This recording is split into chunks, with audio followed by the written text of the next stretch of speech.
As Christians, we need to work on and strengthen our muscles of zeal.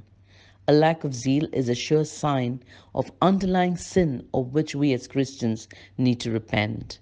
Zeal is a virtue that we need, especially at this time, because of what Jesus Christ Himself wrote to the Laodicean church in Revelation 3:14 to 19. And to the angel of the church of the Laodiceans write, these things says the Amen, the faithful and true witness, the beginning of the creation of God. I know your works, that you're neither cold nor hot. I could wish you were cold or hot. So then, because you are lukewarm and neither cold nor hot, I will vomit you out of my mouth. Because you say, I am rich, have become wealthy, and have need of nothing, and do not know that you are wretched, miserable, poor, blind, and naked, I counsel you to buy from me gold refined in the fire, that you may be rich, and white garments that you may be clothed, that the shame of your nakedness may not be revealed, and anoint your eyes with eye salve, that you may see. And as many as I love, I rebuke and chasten. Therefore, be zealous and repent. This spiritual lethargic attitude is prophesied to dominate a good portion of the end time church of God, and we can see that in our congregations even today.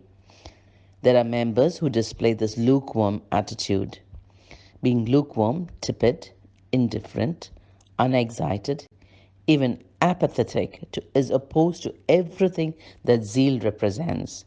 A word commonly used to describe the Laodiceans is complacent, as they're satisfied with how things are both in the world and in the church. They do not have much drive for God's way because that would rock their boat. They're satisfied with knowing the basics of the truth, and that's about it. Then, what are they enthusiastic about? They say, I'm rich, have become wealthy, and I have need of nothing. This statement is a Laodicean's judgment about their lives. When they look around, they see nice cars, fine houses, and fashionable clothes. With good jobs, they can afford to travel in locations around the world, own the latest gadgets, and partake of popular entertainments. Evaluating themselves, they believe they have life by the tail. So we got the answer. Laodiceans are enthusiastic about being rich and becoming wealthy and need nothing. Life is good. They're content. It may be unfair to say that they lack zeal altogether, but they are zealous for the wrong things.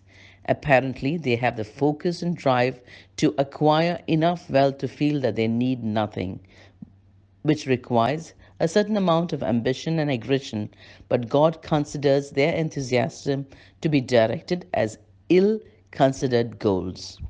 As Jesus put in John 6:27, they are laboring for the food which perishes rather than the food which endures to everlasting life. So today, can you analyze how is your zeal? Are you properly motivated and directed?